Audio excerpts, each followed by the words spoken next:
be a little bit too passive, then I think Ember and the SF will roll over them. But if they can take out all those tier 1 towers by 10-15 minutes, use the healing. From telekinesis, which isn't that good if you don't combo it with anything. You can actually telekinesis into kinetic field, which I guess is decent, but then they only have physical damage, then you can just decrepify. Oh, Fisher's going to miss a little bit here from Lanm. This might still be good enough, actually. I think they can commit for this. CTY, if you want auto attack, Lamb's actually diving it. Are they going to find the first blood? Who gets it? It's the Shadow Fiend. It turns around the other way. A disastrous first gank attempt from EHOME. Oh my, that is not the way you want to do it. That's a Shadow Fiend with first blood all of a sudden, up to 15 Necromastery souls. Oh my good gracious. Oh, he might die now. He actually stayed. Whoa. Wow. CTY just blinks across, finds the Shadow Strike, and gets the counter kill. That's actually super important. They have negative synergy. Yeah. Also not good with Serpent Wards either. There we go, though. Smoke rotation from maybe the safer play. Yep.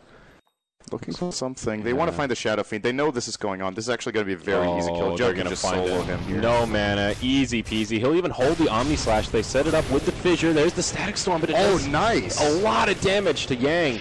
A 1-for-1, much more than TongFu.WanZhou would have hoped for. And now the Spirit Breaker charge coming through. Nether Strike onto rOtk. It's a 1-for-2. The Radiant Repel, but in comes CTY. He'll finish off the Disruptor. Now he wants to finish off Rubick as well. Bingo hoping for some bashes here, not finding them.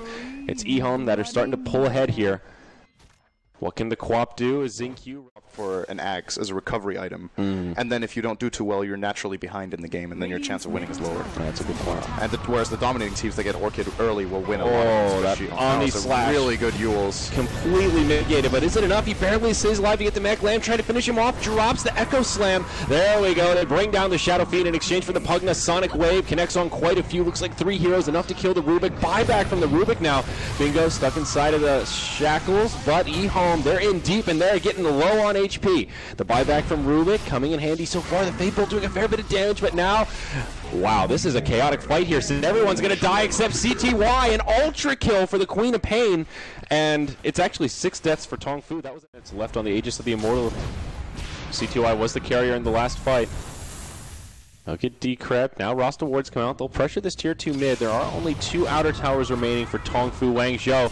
Here's the initiation. Fissure to start it off. Static Storm on CTY, but he walks out of the kinetic field. He doesn't have enough mana for the ultimate. Oh no. A golden situation, but he will go down. The Aegis of the Immortal will bring him back up with plenty of HP and mana. It's a 4v5 now on the field. Can they bring down CTY? The charge across. Bingo. Channeling up the Nether Strike, but gets interrupted by the Hex. Nicely done. The Sonic Wave just obliterating the Radiant side. They're quickly crumbling here. Only 2 left alive. Bingo will fall. And now it's just XingQ. He's on the retreat. Searing Chains connect on 2 creeps, less than ideal, and now the high ground for Liberal with the Echo Slam. He's used it for solo kills quite a few times this game. We'll see a smoke rotation from TongFu. They catch the Shaker. Speak of the Devil. Charge across, but he's got backup on the high ground. Nether Ward in a great spot. Forced that to the high ground. Bingo eats the Omni Slash. That'll be the end of him. Static Storm kinetic field breaking up the fight, but just not doing enough. Now the Quap drops the ulti, brings down the Disruptor. A fast 2-for-0 as the Rubick falls. It's EHOME coming out big in this fight. BKB, TP from the Shadow Fiend. He'll live, but not the way you want to do. What we just saw, slight change, he just glimmers. And so much of the TongFu damage is magical that for those 5 seconds, he's actually not going to die. They force staff him to safety with the Pugna, and they get an easy turnaround and a free rush. So that was really nice. Yeah, he's been involved in 22 of the 23 kills. That is insane. Yeah, that's pretty team play-ish, but he wants the majority of them for himself. Well, here we go. High ground siege. Glyph comes out straight away as the roster wards come down. Also that pesky little Nether ward sitting there. Shadow Fiend will try to chop it down, but out comes the Hex. They get the tier 3 tower. Now the barracks are exposed. How do EHOME take this? Here we go. BKB from CTY jumps into the base. Yang in trouble though. Static Storm kinetic field brings him down. That's the end of the Aegis. Sonic Wave connects on 4 heroes. So much damage done, and the Quap just TP's back to safety. Now that Yang's back up, Omni Slash finishes off the Shadow Fiend. Only a singleton death. Requiem doesn't get the channel time that he needed. And now this Radiant side in big trouble here. Send EHOME coming out big. 1-2 trade. Bingo will have to TP back to the base, but it gets interrupted by the Echo Slam.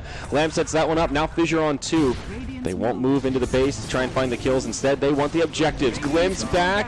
Puts Yang in kind of an awkward situation here. Kinetic Field locks him in place, but they just don't have the damage. Now the charge out of the base from the Spirit Breaker gets a stun on 2. Searing Chains mitigated on the Jug by the spin.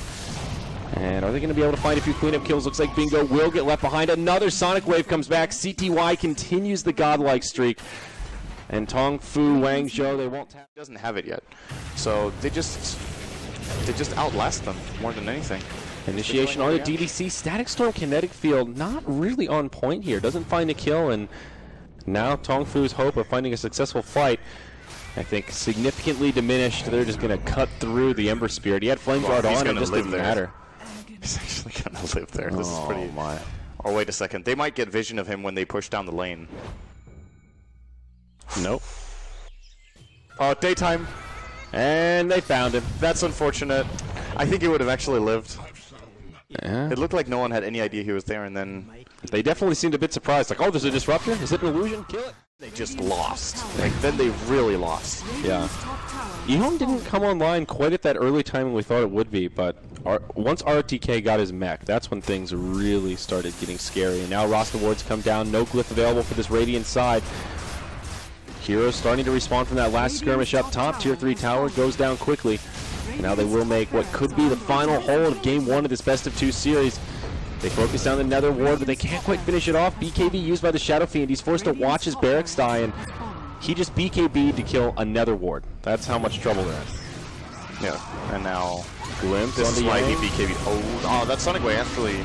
Eclipse 2, okay damage. DDR will probably get chased down by the Jug on the other side of the fight. The Shadow Shaman's already fallen, but Echo Slam connects on 3. The follow-up damage for Lanm is huge. Radiant side, too much to handle. They will tap out. 33-16. It is EHOME that takes game number 1. Yeah, they... Like you said, they didn't come online as early as they could have, I think. TongFu's early game was pretty good, but then when it came to the mid-game execution, they didn't have a way of dealing with the healing ward, they didn't have a way of controlling the fights enough, and CTY... It's like, whenever the fight started, they almost instantly lost a hero. Like, the Quap would just take someone out with Sonic Wave and Scream, because a lot of the heroes were pretty fragile.